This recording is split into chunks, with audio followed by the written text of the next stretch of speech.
Hi guys, day 2 here in Turkey and ito yung one of the oldest tram dito sa Turkey. May picture ako dyan and may video. Papakita ko sa inyo in 3, 2, 1. Yung area na to guys, sobrang daming tao. And ano lang to, mga 5 minutes walk, 3 minutes walk from my place.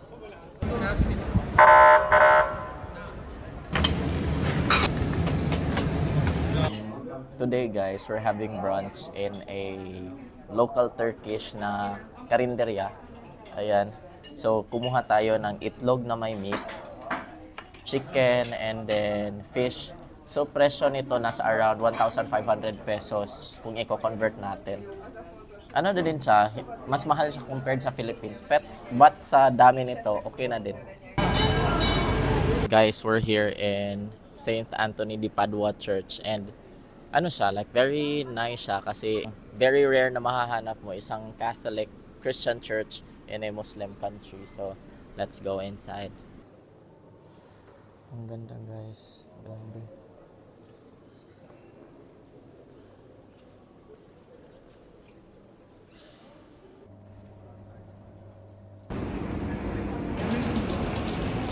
Guys, if you're in Turkey, parang may chain sila of coffee here. I-try nyo tong pistachio cake. Tapos sinasabi nilang pwede ka mag-add on ng ice cream with strawberry. I-take nyo din yun, like add on that one. Sobrang sarap niya.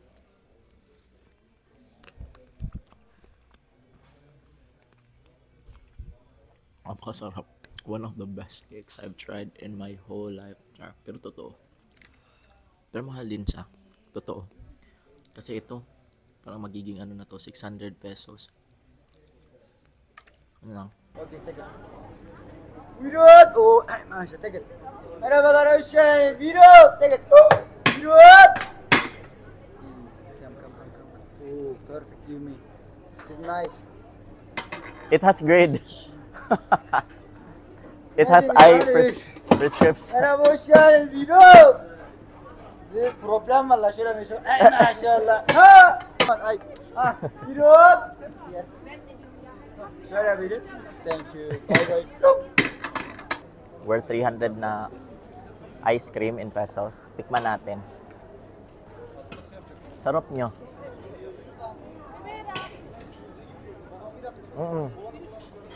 Sobrang sarap. Worth it siya. Now we're here in Galata Tower and as you can see guys, since ito yung one of the tourist attractions dito, sobrang daming tao from here. Ayan. May music pa dito. At yun yung Galata Tower.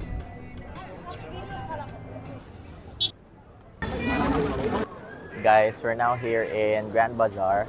This is one of the oldest and biggest covered market in the whole world. So, over 4,000 stores yung meron dito. And as you notice, ang daming turista. Ano din pala to guys? Home of the knockoffs. Nakakahiya magsuot ng branded dito guys. Feel mo, parang nabili mo lang din dito. Ayan. Pas, tingala. Yan nyo guys. Halos lahat puro brand. Pero, alam mo na ibig sabihin ng mga brand na yan. Ang daming tao.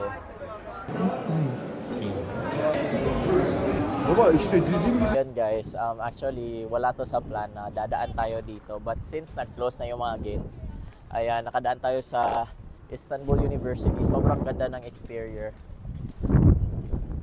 Gusto ko sanang pumasok, pero baka bawal. And mamaya, I'll share to you kung gaano ako ka-disappointed today. Like, sobrang disappointed ko guys. Di ma-drawing yung mukha ko kanina. Yun lang.